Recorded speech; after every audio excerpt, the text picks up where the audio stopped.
Já, þetta já, alltaf þegar ég syng þennan sálm þá man ég alltaf hversu fallegur hann En við ætlum að syngja annan sálm sem númer 177, Hjarta Jesús gefur.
Já, núna ætla ég að lesa reikningavers, eigum ekki að standa.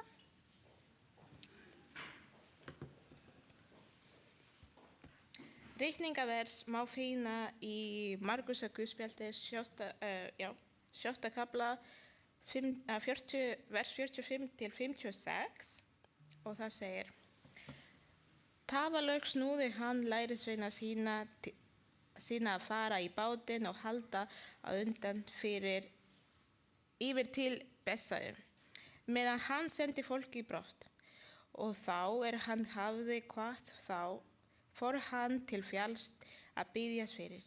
Þegar kvöldið var komið var bátinn að miðju vatni, en hann einn á landi. Hann sá að þeim var þungur róðurinn, því að vindur var á móti þeim, og langt var liðið nætur, kemur hann til þeirra gangandi á vatninu og ætlar framhjá þeim. Þegar þeir sáu hann ganga á vatninu, hugðu þeir að þar færi vofa og æptu upp yfir sig, því allir sáu þeir hann og var þeim bilt við. En Jesús mælti jafnskjótt til þeirra: Verið hughraustir, það ég, verið óhræddir. Hann steg í bátinn til þeirra og lægði þá vindinn, og þeir urðu ölgins andófa, enda höfðu þeir ekki skilið það sem gerðist hafði með brauðin, hjörtu þeirra voru blind. Þegar þeir höfðu náð yfir komu þeir að land til Genesaret og lögðu þar að. Leið að þeir stóðu úr bátnum þekktu þeir menn hann, og fólk tók að streyma fram og aftur allt það hérað og bera sjúklinga í burðarkerjum hvert þangað sem þeir heyrðu að hann væri. Og hvar sem hann kom í þorp, borgir eða bæ, lögðu menn sjúka á tókinn og báðu hann að þeir fengu rétt að snerta klæði hans, og allir þeir sem snertu hann urðu heilir.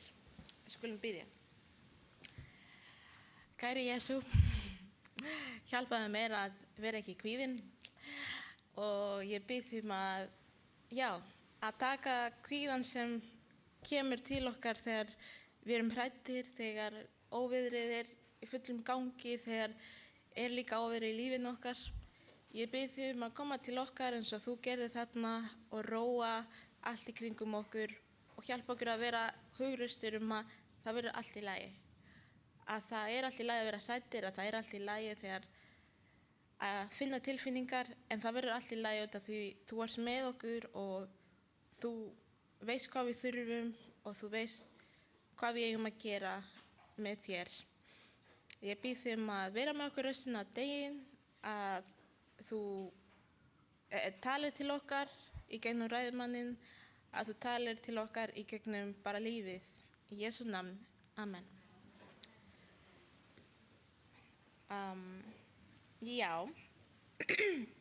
Núna ætlum að syngja aftur. Þá ætlum að syngja salminn 219. Hvert get flúið sem syndum frá. Já.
Já, núna ætlum við að taka upp gjafir og það gaman að sjá að það fleiri komin, gaman að sjá ykkur allir. Það mun Árni og já. Og ef þið eins og ég sem gangi ekki með kling, það þá hægt að leggja inn á reikningsnúmer, í gegnum heimabankan og millifæra inn á því. Ef þið ekki með lausan pening.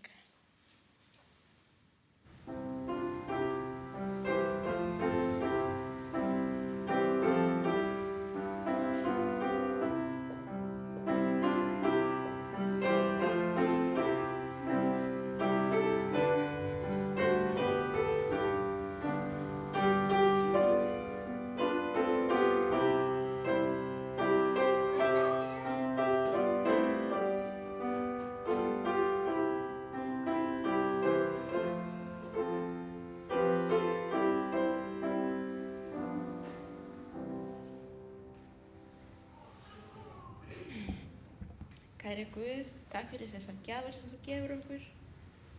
Takk fyrir að við þurfum stundum ekki einu sinni að biðja það. Þú veist hvað við þurfum og hvenær við þurfum það.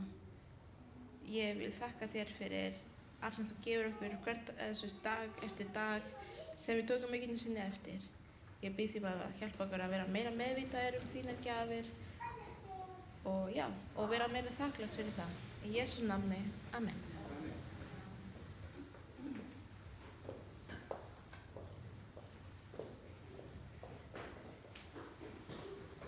Já, og ég held að núna komin að barnasál sem leiddu mynd litlu hendi. Leiddu mína litlu hendi. Hef ég sungið þetta áður? Ég veit það ekki.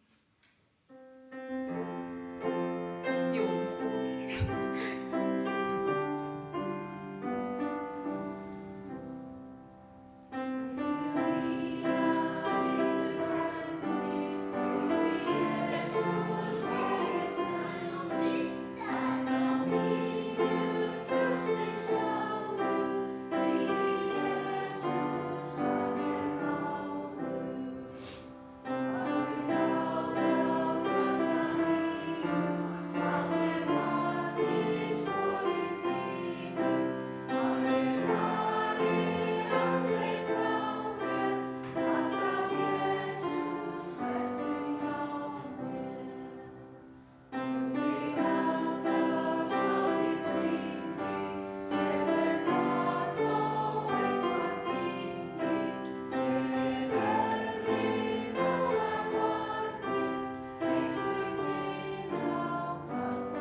Já, ekki einhverju börn sem vilja koma fram og hlusta á barnasaga? Ég sé nokkrum þarna. Helgi, viltu ekki koma fram?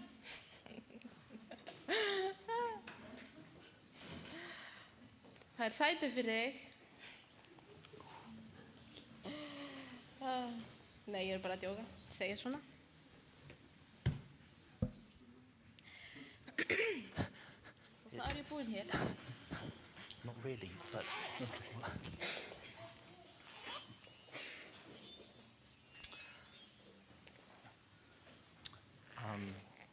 Góðan daginn og velkomin. I really wasn't sure what children's story to give. Ég var ekki alveg viss hvaða barnasögu ég ætti að segja í dag. And then I saw something that's been flying around on the internet. En svo sá ég eitt sem hefur verið að ferðast á alheimsnetinu.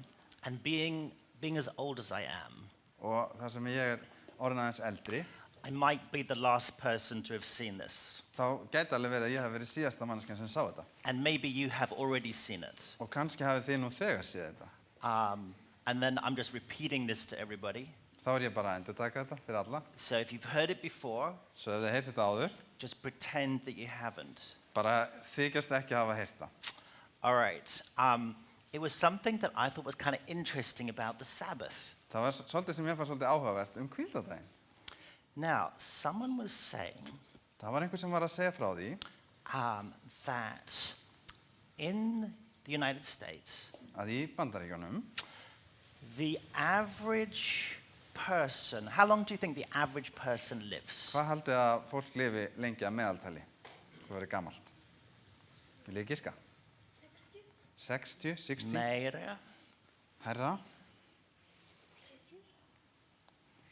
70? Herra? 77. 77. 77 years. 77 ára meðaltali í Bandaríkjunum. Now, the average Adventist, En meðallífsaldur hjá aðventistum, do you know how long they live vitið þið hversu lengi þau lifa in the United States? í Bandaríkjunum? Vil ég prófa að giska aftur? 87. How many more years do you think they live? Hvað haldið þið lifi að jafnaði lengur? Mörgum árum lengur? 11 kemur úr salnum. 11 years. 11 árum lengur Right. að meðaltali. 11 years. 11 ár. So, now I'm going to show my mathematical incompetence in front of you all now. Ég ætla að sýna hérna starffræði snilli mína. But in this little video clip, Og í þessu myndbandi að þá this guy showed this. var þessi maður að sýna þessa útreikninga. He said, okay, we have 77 years. That's lifir- how old a person lives. Fólk lifir 77 ár að jafnaði. Now, how many days does someone live if they live 77 Og years? ef fólk lifir 77 ár, hvað lifir það marga daga? Svolítið, How would we find out? hvernig myndu við finna það út? We'd have to multiply 77 by what? Og við þurftum að markvalda 77 með hvað? 365, right? 365 dagarnir í árinu. 360, no. Byrja upp á ný, Seven, allt í lagi. times 365. 77 sinnum 365. The average person in America lives 28,105 days. Svo að meðaltali þá lifir manneskja í Bandaríkjunum 28.105 daga. That doesn't sound very long, does it? Hljóma það svo mikið. Christiana said, oh, that's not very long to live. Kristjana sagði að það ekki rosa margir dagar. So, It's quite a lot of days. it, Það margir dagar, segi ég. well, I guess it depends how old you are and how many you've got left. Já. So, if you live for 28,000 days, Ef maður hefur lifað í 28.000 daga, how many Sabbaths would you have experienced? hversu marga hvíldadagar hefur verið? How would we find that out? Hvernig getum við komist að því? We'd have to divide this number Við þurftum að deila by 7, Með sjö. right? Because every 7th day is a Okay. Sabbath. að því á hvert 7. dag þá er hvíldadagur, þannig að þá So- getum við deilt þessu með 7. We divide by 7. Deilum með 7. What's Skiptum that dögunum í number? 7 parta. Hvað talið þetta? 4.000 4.015 Yes, dagar. that's how many Sabbaths the average American lives. Það eru svona margir Has. hvíldadagar sem að meðal Amerikani lifir. Now, if we were going to find out, if we scrunched all of those days together, how many years would it make? Og ef við myndum taka alla þessa daga saman og leggja þau upp og sjá hvað þetta eru mörg ár, Well, we have to do it on the calculator, right? þá þurfum við að gera það í varsreiknum aftur. So we divide that Þá deilum við, by 365. þá deilum við með Right. 365 af því það eru 365 dagar í ári. 365 and Og hvað kemur? exactly 11 years. Akkurat 11 ár. And the point that the guy made was, Og það sem að maðurinn vildi benda á, it seems like God is saying, og það virðist vera að Guð segi when we keep the Sabbath, for every Sabbath you keep, að fyrir hvern hvíldadag sem við höldum, God gives one back to you. gefur Guð einn dag tilbaka. I thought it was an interesting idea. Mér fannst þetta að vera áhugaverð hugmynd. Now that happened to work in America. I'm not sure it will happen to work here. Starffræðin gengur upp í Ameríku, það er ekki alveg víst að það myndi ganga upp, myndi nota lífslíkur hér á Íslandi. But it reminds us of something really important. En þetta minnir okkur á eitthvað sem er mjög mikilvægt. That God designed the Sabbath as a blessing. Að Guð bjó til hvíldadaginn sem blessun, And it's a blessing that can really make a direct impact into your life. og þessi blessun hún getur haft raunverulega áhrif inn í líf okkar. That actually changes or can influence your health and how long you can live. Og þetta getur jafnvel haft áhrif á heilsu okkar og hversu lengi við lifum. All right, let's pray. Við skulum biðja, krakkar. Father, thank you for the Sabbath, which is a blessing to us. Kæri faðir, takk fyrir hvíldadaginn sem er blessun okkur. And I pray that as these children grow, Og ég biðja þegar þessi börn vaksa, they will grasi, find that it's a real joy. þeir megi finna að hvíldadagurinn er sönn, gleði og ánægja. In Jesus' name I pray. Í Jesu nafni, amen. Amen.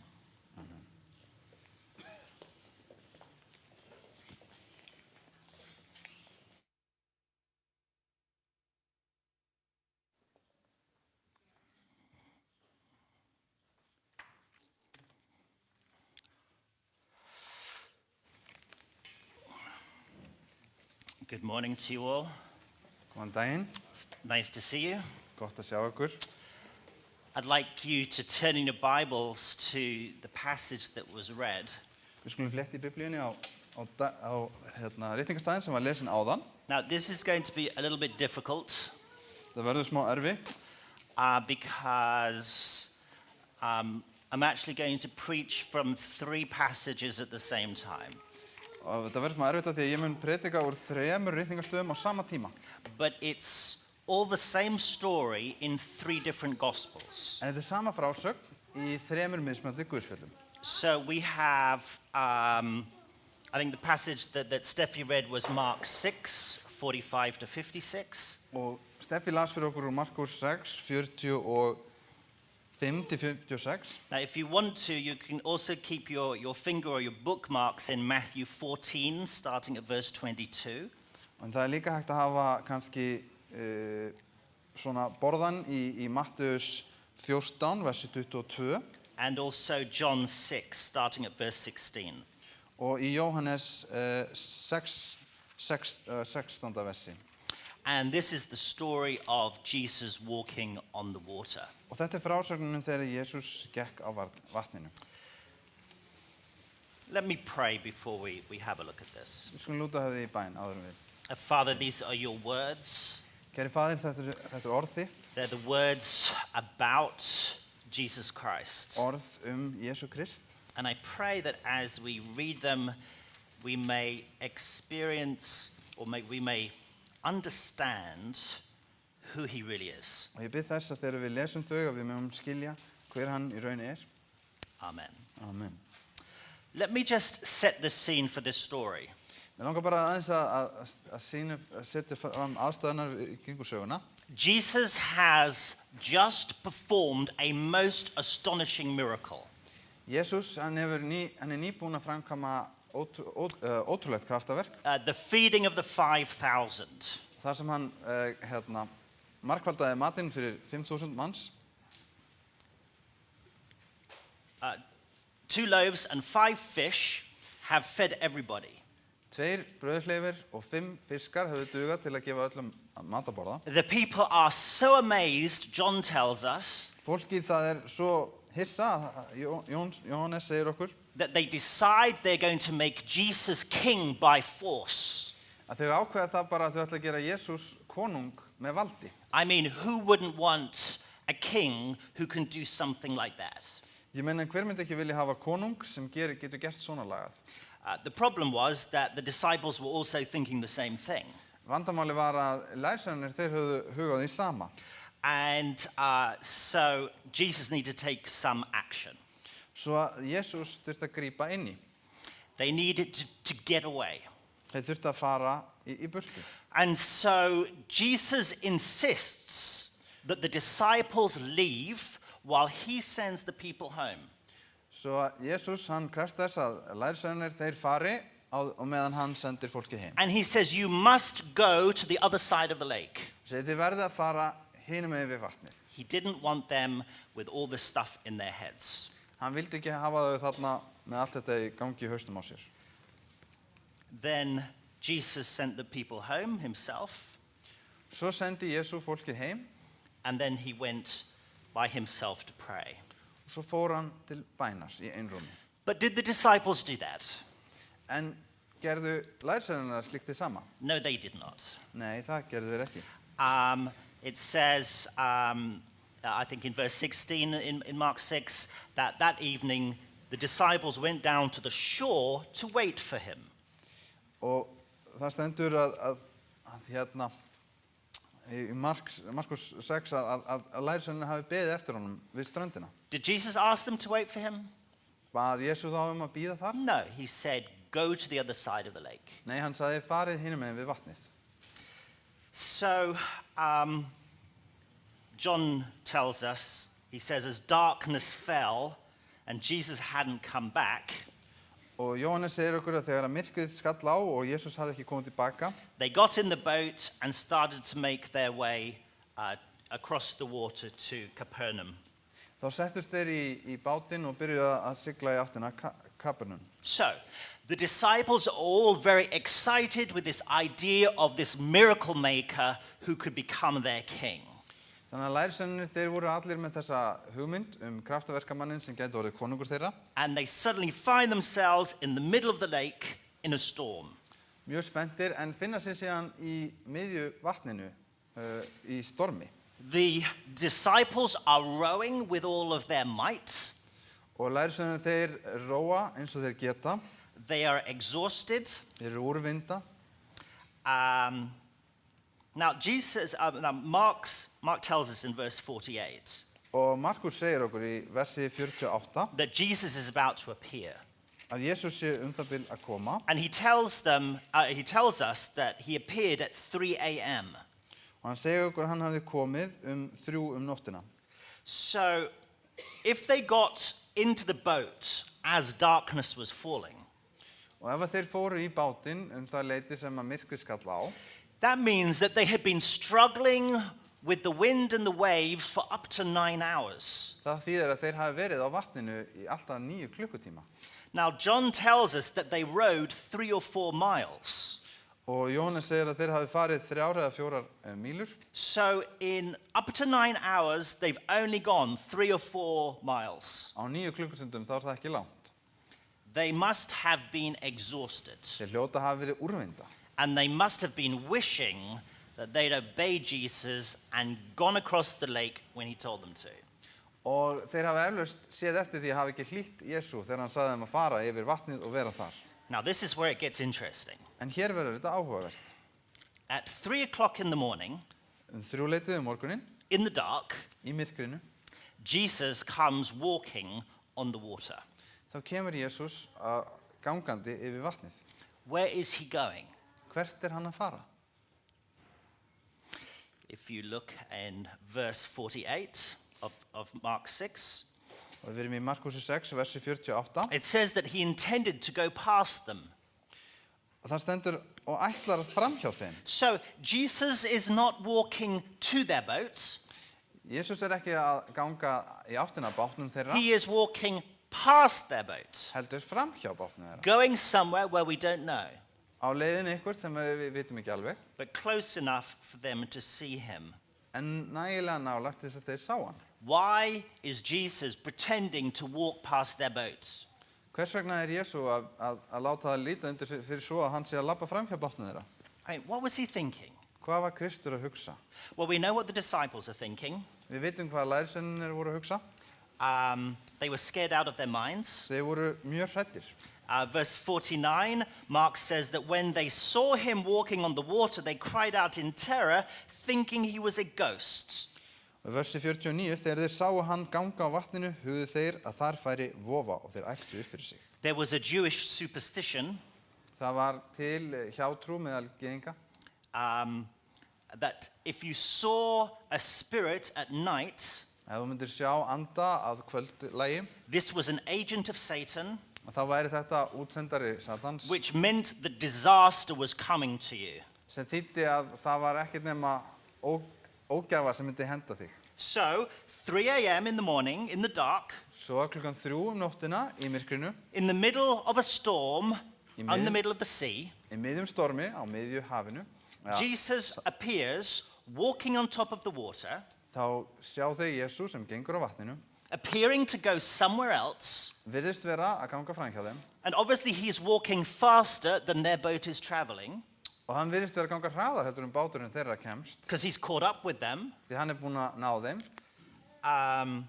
and he's looking like a ghost to them. og þeir halda hann sé jafnvel vofa. What in the world is going on? Hvað í ósköpunum að gera?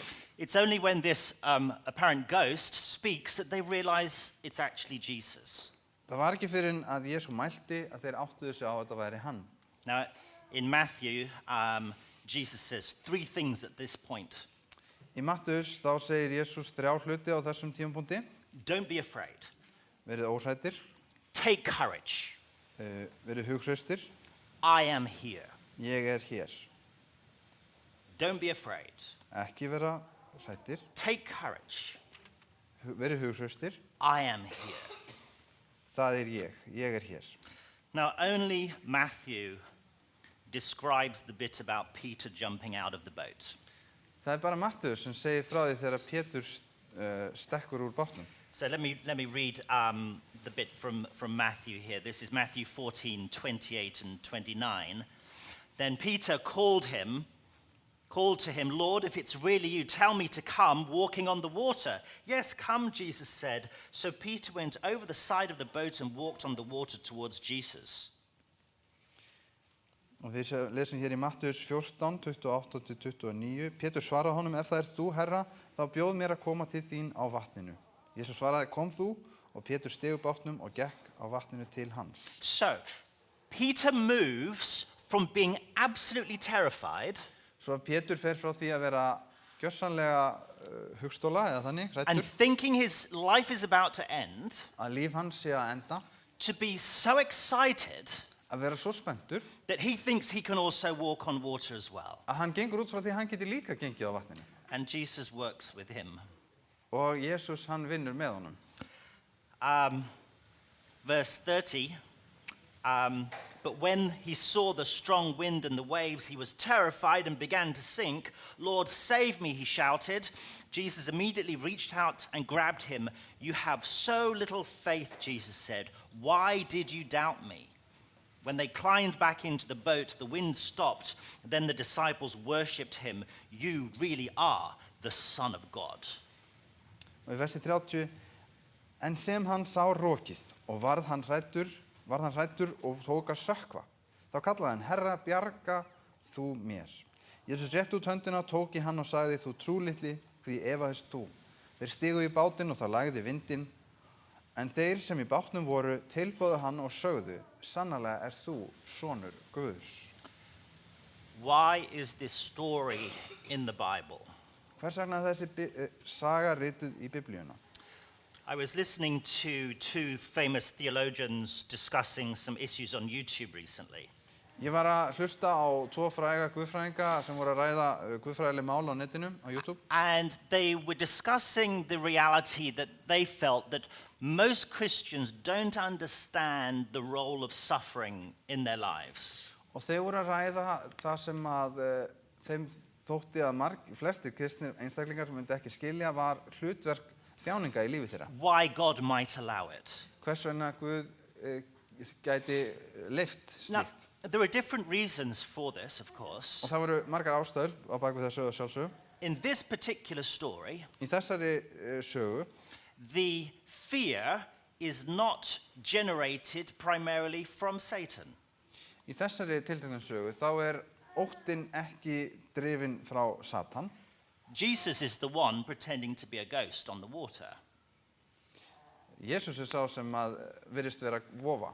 Now, if you look in Mark 6:53 onwards, Og ef við förum í Markus 6, 53 through, og áfram. so it says, after they'd crossed the lake, they landed at Gennesaret. They brought the boat to shore and climbed out. The people recognized Jesus at once, and they ran throughout the whole area, carrying sick people on mats to wherever they heard he was. Versi 53. Þegar þeir höfðu náð yfirum, komu þeir að landi við Gesaret og lögðu þar að. Leið þeir stigu bátnum þekktu menn hann. Og fólk tók að streyma fram og aftur og allt það hérað og bera sjúklinga í burðarrekjum hvert þangað sem þeir heyrðu að hann væri. I think Mark is making a point here. Markus, hann að benda okkur á. The disciples can't recognize who Jesus is. They think he's a ghost. Lærisveinarnir, þeir héldu að Kristur væri vofa. But all the people, they know exactly who Jesus En is. fólkið þekkti hann alveg strax. Fear had caused the disciples to become so overwhelmed they could not recognize Jesus. Óttinn hafði gert það að verkum að þeir gátu ekki skilið eða þekkt Jesú. But more than that, when Jesus climbs into the boat, En svo meirinn það, þegar Jesús glífur inn í bátinn, Mark says, this is from verse 51 and 52, he said the disciples were so amazed. að þá segir Markús í versi 50, cirka 51, að þeir voru agndofa. For they still didn't understand the significance of the miracle of their loaves. Their hearts were too hard to take it in. Enda höfðu þeir ekki skilið það, vers 52, sem gjörst hafði með brauðin, hjörtu þeirra voru blind. Why does Mark bring up the miracle of the 5,000 at this moment? Hvers vegna það sem að Markús að draga upp þetta kraftaverki með 5.000 manns hér? It's interesting that after Peter had jumped out of the boat and taken his eyes off Jesus, he started sinking. Það áhugavert að þegar Pétur fór úr bátnum og síðan þegar hann hætti að horfa á Jesús og þá byrjaði hann að sökkva. And when Jesus reached hold to grab him, Og þegar Jesús rétt út höndina til hans til að grípa hann, he says, "You of so little faith, why did you doubt me?" þá segir hann, þú trúlitli, hví efaðist þú mig? Jesus was really talking to all of the disciples. Og Jesús var þarna að tala við alla lærisveinana. They were struggling to understand who Jesus was. Þeir áttu í erfiðleikum að átta sig á því hver Jesús væri. And then suddenly the light bulb turns on. En svo allt í einu þá kveiknar eins og á ljósaperu. Jesus is not just a miracle maker who can do a trick with bread and fish. Að Jesús ekki einhvers konar kraftaverkamaður sem getur gert einhver brauð og með einhver brauð og fisk. Jesus is the bread of life. Heldur Jesús brauð lífsins. And as Matthew describes, then the disciples worshipped him. You really are the Son of God. Og eins og Matthús lýsti að þá tilbáður hann og sögðu, sannarlega ert þú sonur Guðs. They had no idea how much Jesus cared for them. Þeir höfðu enga hugmynd það hversu mikla ást Kristur lagði á þá. It's kind of interesting in Mark 6:47 onwards. Það mjög áhugavert í Markus 6:40 og If 7 áfram. we go back in the story, Við förum aðeins tilbaka í sögunni. it says, late that night the disciples were in their boat in the middle of the lake, and Jesus was alone on the land. He saw that they were in serious trouble, rowing hard and struggling against the wind and the waves. Já, í versi 47 Markus 6, þegar kvöld var komið, var báturinn á miðju vatni en hann einn á landi. Hann sá að þeim var þungur róður, því að vindurinn var á móti þeim og langt var liðið nætur. Kemur hann til þeirra gangandi á vatninu. Já. Now, the disciples had disobeyed Jesus' instruction. Lærisveinarnir höfðu farið gegn leiðbeiningum Jesús. So they were needlessly fighting this storm by themselves. Svo þess vegna voru þeir að berjast við storminn að óþörfu. But the thing was, they thought they were alone. En þeir héldu sjálfur að þeir voru einir. They had no clue Þeim that datt ekki í Jesus hug was watching them. að Jesús sá þá. From the land, Jesus was watching their struggle.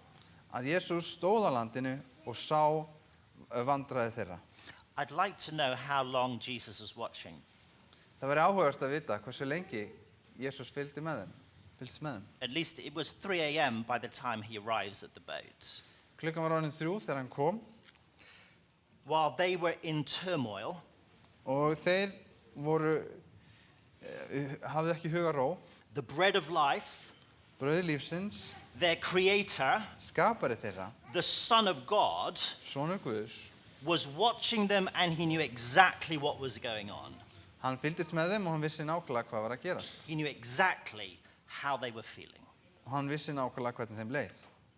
So Jesus walks off the land, off the beach, Svo Jesús gengur af ströndinni and walks on water for 3 or 4 miles. og gengur á vatninu í 3-4 mílur. He is coming to help them. Hann að koma til að hjálpa þeim. The question is, help them with what? Spurningin hjálpa þeim með hvað? At that moment, what was their greatest need? Á á þessum tímapunkti, hver var þeirra mesta þörf? Their greatest problem was not the wind or the waves. Versta vandamáli þeirra var ekki vindurinn eða öldunar. That's not what's on Jesus' mind. Það var ekki það sem að Jesús hafði áhyggjur af. They needed help with their faith. Þeir þurftu hjálp með trúna. It was a faith so small that it did not give them any peace. Að trúin, hún var því miður svo lítil og hún gaf þeim ekki frið. They had no hope. Þeir höfðu ekki von. They were so scared they thought they were going to die. Þeir voru svo hræddir að þeir héldu að þau myndu deyja. They had only understood Jesus as this earthly king. Þau höfðu bara skilið Jesús sem þessar veraldlegi konungur. Someone who could help with the Romans. Einhver sem geti kannski tekið á þessum Rómverjum. But now Jesus presents himself as the awesome Son of God. En núna kynnir Jesús sig sem sonur Guðs. Who will not simply save them from the Romans. Sem mun ekki eingöngu frelsa þá frá Rómverjum. He will save them from themselves. Heldur bjarga þeim frá sjálfum sér. That is why they were overcome with their own sin. Þess vegna voru þau heltekin af þeirra eigin synd. And fell down to worship him in the bottom of the boat. Og fjallu niður í botn bátsins til að tilbiðja hann. Okay, let's stand back and just look at this picture. Við skulum taka 2 skref aftur og horfa á heildarmyndina. Let me summarize it in 2 points. Við skulum taka þetta saman í 2 punktum. Jesus has identified that his followers have a faith problem. Jesús hefur komist auga á það að fylgjendur hans skorti trú. Point 1. Punktur nummer 1. Point 2. Punktur 2. To address that problem, til að takast á við þann vanda, Jesus is going to create a situation þá skapaði Jesús aðstæður where they came to realize how weak they really were. Að þar sem þau áttuðu sig á því hversu veikburða raunverulega þau voru. Jesus knew they were going to be terrified. Jesús vissi að þeir yrðu hræddir. Which was the whole point. Sem var kannski bara tilgangurinn. These were self-sufficient fishermen. Þetta voru veiðimenn sem sáu sjálfur sig og sáu fyrir sér. They thought they could do anything by themselves. Þeir töldu sig geta gert allt sjálfir. Jesus needed them to come to a point where the only thing they could do was rely on him. Jesús þurfti að sýna þeim og fara með á þann stað að þeir áttu sig á því að þeir gátu einungis stuðst við hann. Not as a miracle worker who can multiply fish and bread. Ekki sem kraftaverkamanninn sem var að fjölfalda brauð og fiska. But as the bread of life, the Son of God. Heldur sem brauð lífsins sem sonur Guðs. And that meant that wherever they were, og það þýddi að hvert sem þau fóru, whatever situation they would need, í hvaða they were in, aðstöðu sem myndi lenda í, Jesus was there for them. Að Jesús væri með þeim. They did not need to be afraid. Þau þurftu ekki að vera hrædd. There may be times when God sees that our faith is weak. Það kann að vera að Guð sjái á köflum að trú okkar lítil. Maybe sometimes we'd like him to come and sit next to us by our bed and tell us nice stories. Og kannski myndum við gjarnan vilja hann kæmi við rúmstokkinn og myndi segja okkur fallega sögur. But sometimes when he sees that our faith needs to become stronger, en stundum þegar hann sér að trú okkar þarfnast styrkingu, he may do something very unpredictable. Þá kann hann að gera eitthvað sem kemur óvænt. But whatever the case is, it is our faith that is most precious to God. En hvað sem veldur eða hvað sem fer fram að þá það trúin sem mikilvægast fyrir Guð. Because it is out of faith that hope and love and peace and joy all grow. Því að það út frá trúni sem að kærleikur, gleði og friður vaksa. And as Jesus pointed out to the disciples, og eins og Jesús benti lærisveinunum á, the quality of our faith að þá gæði trúnar okkar will determine how peaceful or joyful or loving we are. mun hafa áhrif á það, eða stýra því hversu friðsöm, kærleiksrík og það hvað við erum. So Jesus might walk into your life Svo kannski gengur Jesú inn í líf þitt and cause you to become even more fearful than you think you were. og það kann að valda þér ótta. He might even do that when you are feeling at your most exhausted and tired. Og það kann kannski að ske þegar að þú ert á ögurstundu. But he does this so we will realize how awesome he truly is. Hann gerir þetta til að opinbera hversu mikilfenglegur hann er. He is not a little God that we can carry around in our back pocket. Hann er ekki lítill Guður sem við getum bara haft með okkur í vasanum. He is the Son of God. Heldur er hann sonur Guðs, He is the bread of life. brauð lífsins. And of course, that image of bread Og þessi myndlíking brauð comes directly from manna. kemur beint frá manna. It's the bread, the thing that you need to survive every single day. Þetta er það sem við þurfum á að halda til að halda lífi á hverjum degi. Ellen White makes a really interesting comment on this story. Ellen White, hún skrifaði þessa sögu mjög áhugavert. She writes about Peter, Hún skrifar Pétur and she says this. og hún segir þetta. Jesus read the character of his disciples. Jesú las lyndiseinkun lærisveina sinna. He knew how badly or how strongly their faith was about to be tested. Hann vissi hversu sterklega trú þeirra yrði prófuð, reynd. In this incident on the sea, Í þessu atviki sem átti sér stað á vatninu, Jesus desired to reveal to Peter his own weakness. að þá vildi Jesú sýna Pétri hans eigin veikleika. To show him that his safety was in constant dependence upon divine power. Til að sýna honum fram á það að öryggi hans væri falið í því að vera ávallt í umsjó heilags krafts eða styrks frá Guði. Amid the storms of temptation, Og í storm freistinga, he could only walk safely þá gat hann eingöngu gengið örugt when he was completely distrustful of self. þegar hann treysti sjálfum sér ekki neitt, So that he could rely completely on his Savior. til þess að hann gæti treyst fullkomlega á frelsara sinni. It was on the point where he thought himself strong Og það var þegar hann taldi sjálfan sig vera sterkan that Peter was weak. að Pétur var veikur. And not until he understood his weakness Það var ekki fyrir en að hann skildi veiklindi sitt could he realize his need of dependence on Christ. þá skildi hann hvers vegna hann þurfti svo mikið á Kristi að halda. And now for the real point. Og hér að lokum þessi aðalpunktur.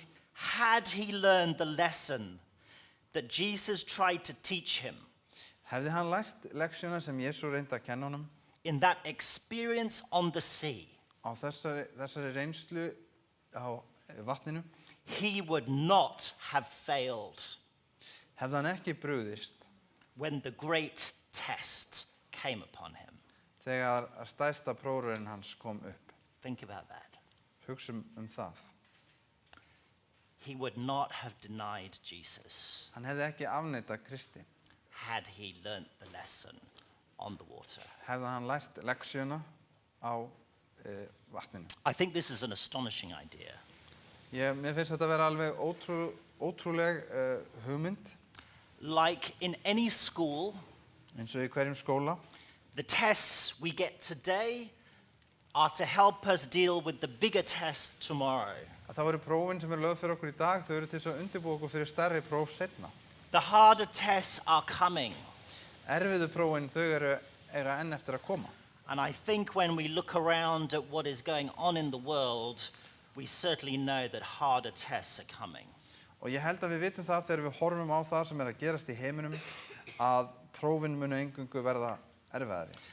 So my prayer for myself and for us all Svo bæn mín fyrir mig sjálfan og fyrir okkur öll is that Jesus will grow our faith by whatever means is necessary. að Jesú muni byggja upp trú okkar með hverjum þeim úrræðum sem þessi þörf. So we will not have to hear those very painful words. Svo við þurfum ekki að heyra þessi sorglegu orð.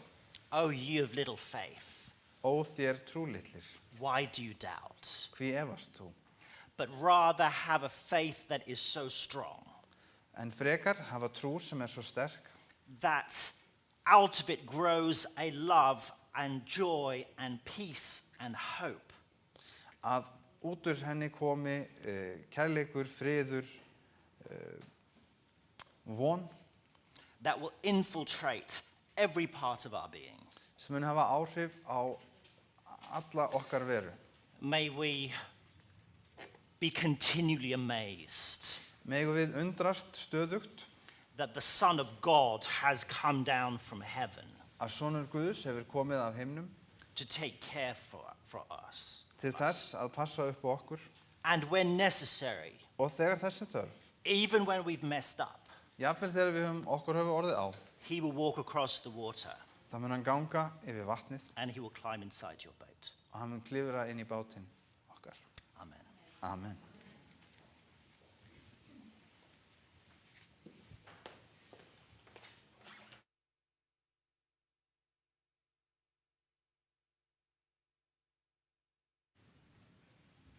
Já. Það stundum erfitt að ganga í gegnum erfiðleika en eins og hann sagði. Ef við getum gengið það núna, við getum gengið í gegnum stærra hlutir seinna. Já, og svo ætla ég að segja, já, við ætlum að syngja sálm sem heitir Jesú Kristi kært að fylgja.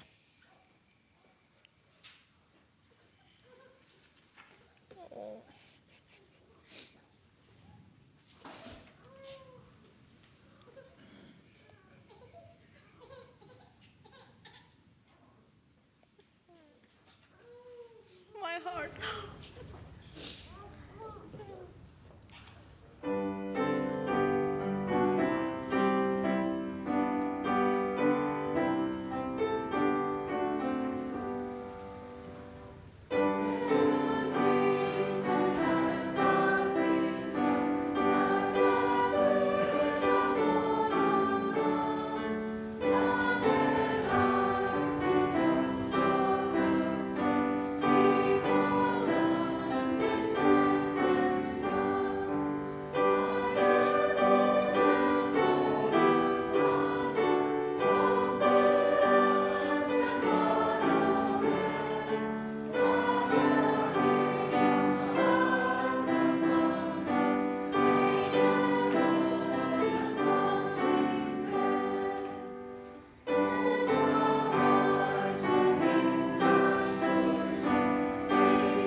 Vi skulum biðja. Drottinn blessi þig og varveiti þig. Drottinn láta sína ásjónu lýsa yfir þig og sé þér náðugur. Drottinn upplyfti sína augliti yfir þig og gefi þér frið. Amen.